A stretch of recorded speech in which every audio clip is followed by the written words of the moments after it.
राजापूर तालुक्यातून जाणाऱ्या मुंबई गोवा राष्ट्रीय महामार्गावर आज मंगळवारी सकाळी भीषण अपघात घडला।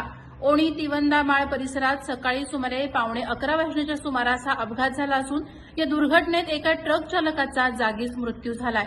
मिळालेल्या माहितीनुसार टाटा कंपनीचा एक ट्रक गोवा ते मुंबई या दिशेने जाण्यासाठी ओणी तिवंदामाळ येथील एका ढाब्याच्या समोर रस्त्याच्या कडेला उभा होता।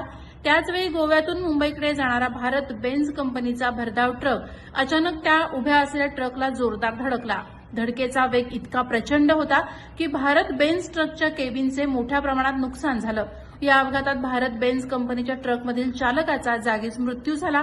अपघातानंतर महामार्गावर काही काळ वाहतूक विस्कळीत झाली होती। घटनेची माहिती मिळताच राजापूर पोलीस ठाण्याचे अधिकारी आणि कर्मचारी तात्काळ घटनास्थळी दाखल झाले। त्यांनी पंचनामा करून मृतदेह ताब्यात घेतला। पुढील कायदेशीर प्रक्रिया सुरू झाली आहे। या घटनेमुळे परिसरात हळहळ व्यक्त होत असून महामार्गावरील उभ्या वाहनांमुळे होणाऱ्या अपघातांचा प्रश्न पुन्हा एकदा ऐरणीवर आलाय। या प्रकरणाचा पुढील तपास राजापूर पोलीस करत आहेत। प्रहार डिजिटलसाठी नरेंद्र मोहितेसह राकेश कोळी, राजापूर।